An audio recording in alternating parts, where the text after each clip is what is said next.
if we want to get better at drawing, these 25 points will really help us along that path. And the first is to be aware that talent, whatever it means, whatever that word means to you or to anyone, if it means anything at all, changes absolutely nothing that's been said in these points.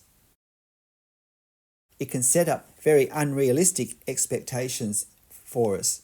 It's not some sort of head start or natural advantage, and it's certainly not a substitute for work and effort. Second point is it's very helpful to draw in shorter, not longer sessions. It's not helpful to spend 2 or 3 hours doing a long drawing that has lots of problems, lots of issues, lots of weaknesses.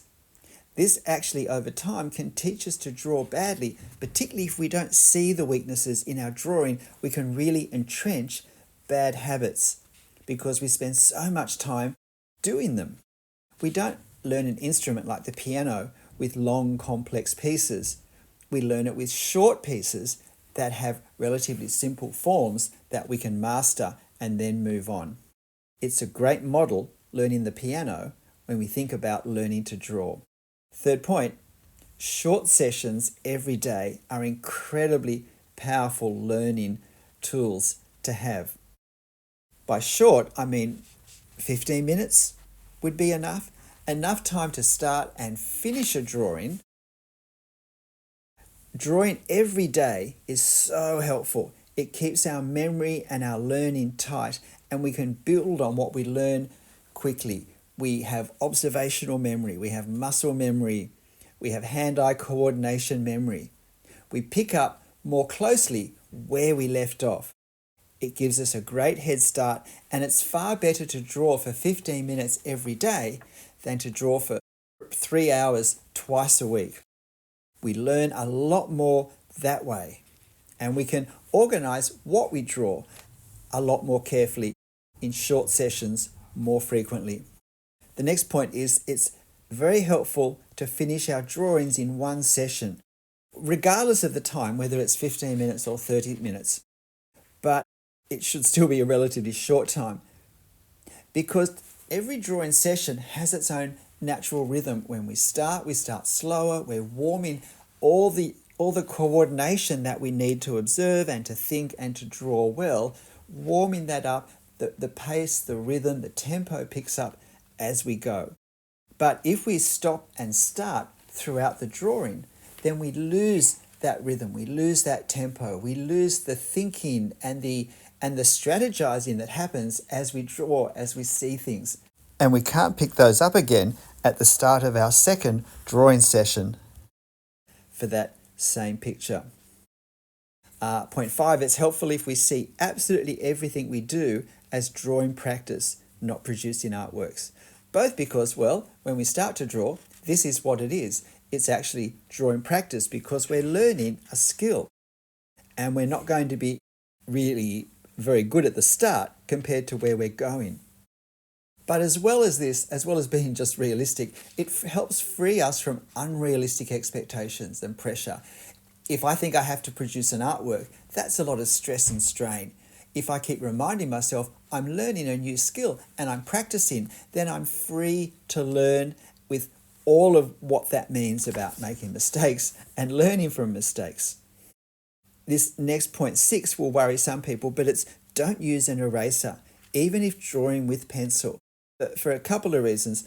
I talked about the rhythm that we develop when we draw, stopping to erase and to redraw and to recheck and to erase again and to redraw. It interrupts this flow, this rhythm, and it keeps us fixated on mistakes, on what's wrong, rather than pushing through and learning and concentrating on what we're trying to go, where we're going.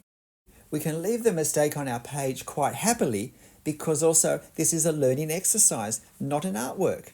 And we also learn how to deal with the mistakes when we leave them in our drawing, particularly if we're drawing with pen. We learn that they're not usually such a problem by the end. All of these are really important lessons that we learn. And if we don't erase and we have perfectionistic problems, it's a great way of knocking them on the head. Next point, we should only draw what we have a chance of drawing well. As I said before, piano students start with simple pieces for a reason. If we keep drawing things not well, drawing them badly, then we're going to actually get better at what we do over and over again.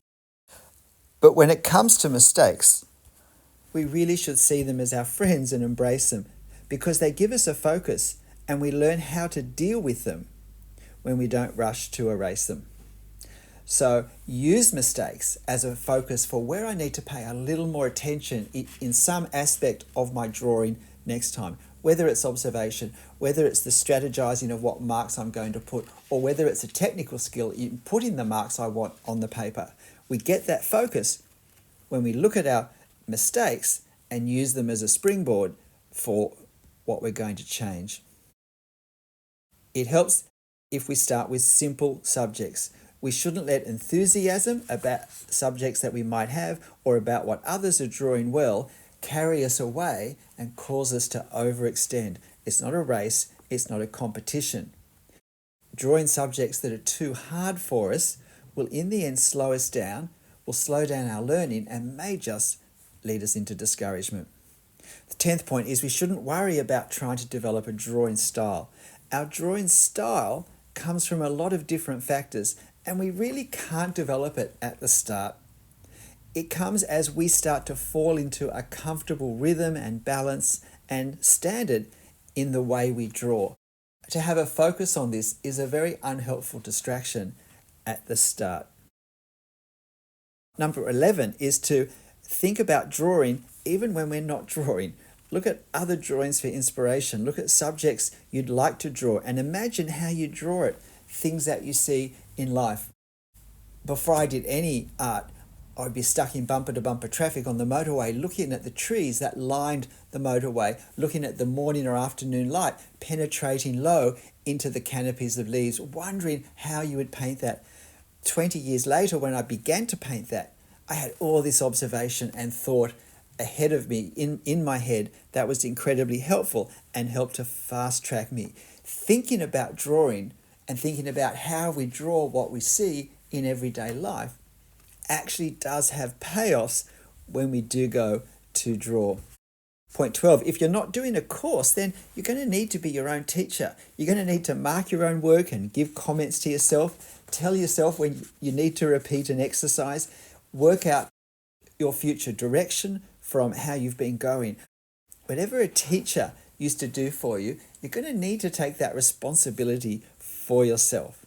So be aware of that and do it as well as you can. Point 13, we shouldn't make copying photos our aim, because photos have weaknesses that we don't need to copy, and our creativity gives us lots of options. The more we learn that photos can be a great springboard for our drawing. We can get rid of the weaknesses and we can make adjustments to the photos so that we improve on them, or we simply make changes because we can see better things in our mind. And I guess flowing from that, we shouldn't try and draw all the details that we see in photos. Photos contain usually overwhelming detail, usually impossible to draw detail. And if we try and draw it, it will lead us mostly into very bad habits of drawing. Foliage is a good example on trees. We try and draw all the leaves. We feel that we have to if it's going to be a proper drawing. And in the end, we get overwhelmed and our marks end up becoming a pattern that somehow represents the foliage to us. Far better is to visualize the overall effect that the foliage creates with the light and the dark, and to try and capture that effect with our marks. But it also works for any overwhelming detail, whether it's a crowd of hundreds of people or ornate architecture or decoration. Next point, if we're not happy with our drawing and we feel that nothing's changing or improving, then we need to change what we do. We need to change the structure of our drawing, the way we think, the way we observe, maybe the time in which we draw, give ourselves a time limit. We need to do something that's going to stir up and make a difference to our drawing routine. Because if we leave things the same but just somehow try harder, after we've tried hard for a long time, we're probably going to keep getting the same results for the same reason. So Do something considerably different and see if that doesn't give a kickstart to improvement. Next point, we should choose resources for their teaching value, not their entertainment value. We need to keep our entertainment separate. And that's particularly the case with videos that we watch. Some videos are really entertaining, and that's great. I watch things for entertainment, but we shouldn't confuse that with the things that we're watching for learning. Next point ties in with that. If you remember back to school, to high school days, not every teacher at a school was a good teacher. Some teachers were better than others.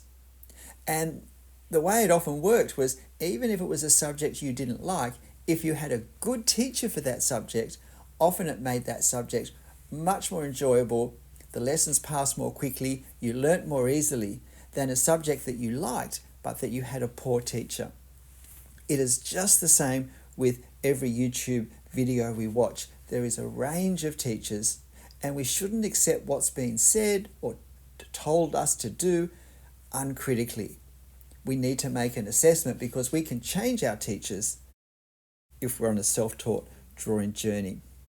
And again, flowing from that, with choosing resources, we shouldn't have too much input from too many sources at the one time, even if they're all excellent. Too many voices become confusing, and we may not even realize that some of those voices are totally incompatible with what they tell us to do, and that can be very confusing for us as well. Look, I think this point's really important. Point 19, we shouldn't watch drawing demo videos if we can't see the reference. We have no chance then of understanding of why things are being done, what effect the marks are trying to capture. We're watching to learn, not be entertained or impressed. So we need to understand the why, and that can't happen if we can't see what's being drawn from. And unless we want to become a copyist, we shouldn't copy the drawings of others. It's tempting, because it's far easier to produce a good-looking drawing copying another drawing, but we don't learn anything of what we need to learn to be able to draw our own drawings. It's a dead end of our time, energy, and enthusiasm for that. Point 21, we need to understand that the key creativity happens in our observation and thinking before our pen touches the paper, because this is what tells us what marks to put where and why. An experienced artist can make it look instantaneous, but all of this is still being done. It's just with the speed that experience brings. Point 22, we shouldn't be impatient. Learning to draw is no less rigorous than learning any other skill. Point 23 is that we should finish every drawing that we start. There are a number of good reasons for this. One is, if we consistently don't finish drawings because we run out of time or energy, then we're choosing the wrong subjects. We don't have enough time. We're choosing the wrong way of drawing. But most importantly, there are things that we learn in the second half of a drawing, skills that we learn in finishing a drawing, that we can't learn in what we do in the first half, because they're skills we only use in the second half. They are unique. The way we pull a drawing together, the way we make all the fine-tuning adjustments at the end to really make it pop in some way, or to really bring out what we were wanting to see in our drawing. And we can't learn those in the first half.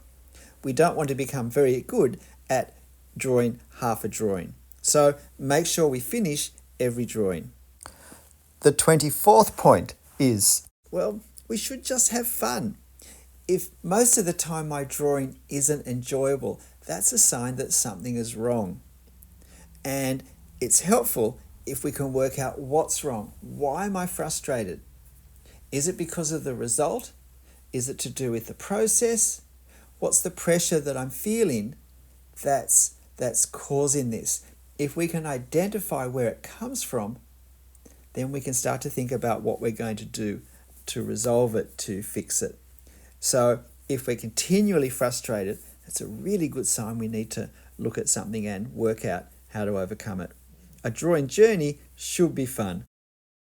And the final point here is that we should watch the teaching videos of teachers where we like the way they draw in some way. Now, a good teacher hasn't got to be the best artist in the world, doesn't have to be a great artist.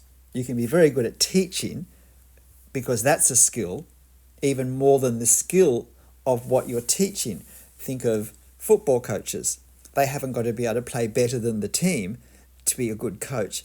But it helps if we can admire the work of our teachers and not just admire, but see in their work what they teach being put into practice, because that will help us to understand, to really take on board what they're doing. G'day, I'm Stephen Travers. I hope you have found these points, or at least some of them, helpful. Every one of these points has at least one video totally devoted to it, but many of them have several videos, and there are playlists on my channel that embrace some of these as well. So why not check out my playlist and perhaps use that to navigate through the hundreds of videos that I've posted to find the ones that will really help you where you're at on your drawing journey, that will really help give some helpful input in areas of weakness or things perhaps that you've heard here that you'd like to pursue further in some way. But look, whatever teaching videos you watch, however they're helping you, and wherever you're at in your drawing journey, whatever highs and lows you've had, make sure you keep having fun. I'll see you next time. Bye. And there's about 15 seconds left of this drawing, so I'll let you see the end of it. See you next time.